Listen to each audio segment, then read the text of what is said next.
schools across the land. Who would like to sign up for class parent duty? Laurie Gelman volunteered, and after that eye-opening experience, she decided to write a fictional book all about it. Here to talk about her latest book, You've Been Volunteered, is author Laurie Gelman.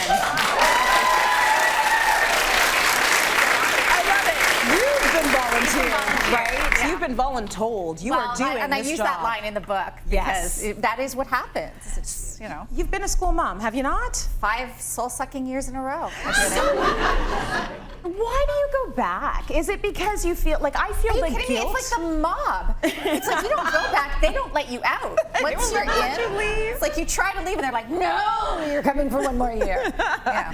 So you're in it. I mean, it gives you a great window into the world that your kids are going through, and that's the one good thing about it. That you can kind is of the keep one good eyes thing, definitely, on what's happening. Yeah. But then the other thing is, it's just the parent politics, the teacher politics, the principal, like all of the things that happen that you have to navigate. So you created this character as sort of the Laurie Gelman you wish you were a school mom. She's an anti-hero. She's you know, she's what everybody wishes they would say, but they don't have the guts to, and she just says it because she's an older mom. Yes. She's been through this before. She had 2 children early and 1 later in life. And the one later in life, she's like, I have been around this corner. I am not going to get sucked into any of this, and I'm going to make all of you lighten up. That's her motto. What was the toughest thing for you being school mom when you were doing it in real life? Just the time suck that it was. I mean, it was unbelievable. And money, like, who wants to bring the bagels? Nobody? Oh, I guess I'm bringing them. You know, it was like literally it all falls on you. Absolutely. So what I did is I wrote these snarky emails to my class trying to get them to just want to be a part of it. So I make them laugh, and then they email back and they go, okay, I said, Janine, you bring cups. You're always the one that brings cups. Come on, do that. Or whatever it was, but it got people interested in helping out. When you read the book, you'll fall in love with the character because she is the mom you want in your life, even though she's going to tell you about yourself to your face. She's still the mom you want as a friend. Yeah, she's everybody's sassy friend, I guess. She keeps it real, right? She tries to, yeah. There's a lot going on in her life, too. In the first book, she was the kindergarten class mom. Now, in the second book, she's in her son's in 3rd grade, and she's also in charge of safety patrol, patrol duties, which is, I know. Yeah. You think class mom is bad? Safety patrol is an even worse job.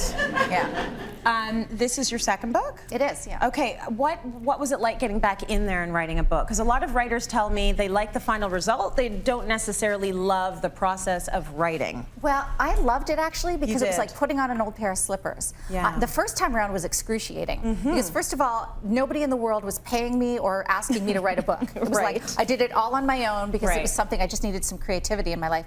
And to have that be a hit was a fantastic thing. The second time, I was already paid, so I'm like, oh crap, I really need to write this thing. I've already spent the money. Right. But it was like, I knew these characters. They were familiar to me. They're the voices in my head. And it was a nice place to go back to. You've got kids. I do. How many? 2 girls, 15 and 18. How did you sort of etch out the time to do this and to keep yourself motivated? Are you like a morning writer? Do you do it right before bed? Such a good idea. The best thing that I learned about writing is no matter when you do it, it has to be a routine. You have to treat it like a job that you're expected to show up to. There's no other way to get it done. Otherwise, you'll never finish. So I did it from 11 to 2 every day while the girls were at school and Michael was at work. I would sit down and not in your home. I went to Starbucks at the corner of 87th and Broadway, which is I live in New York, and I would write there every single day. And I'll never forget the day that I wrote the end because it was like the greatest moment, and I was like, the end. And then I look up and I'm all by myself in Starbucks, and I'm like, I did it!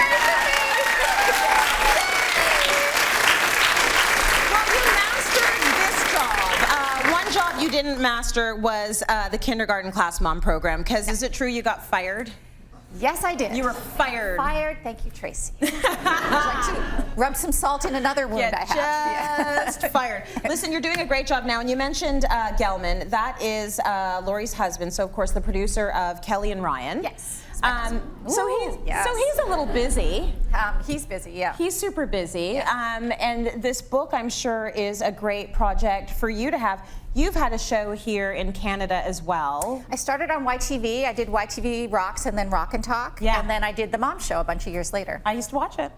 Loved it. Thanks. Loved it. Loved we poached many of your guests for Cityline. I know. So we love that. And we love the fact that you're repping all the moms out there, but just being really real about it. So thank you so much, Laurie Gelman. Keep the creativity going. Keep the writing going. Book 3's coming. Book 3's coming. Book 3 on the way in the stars.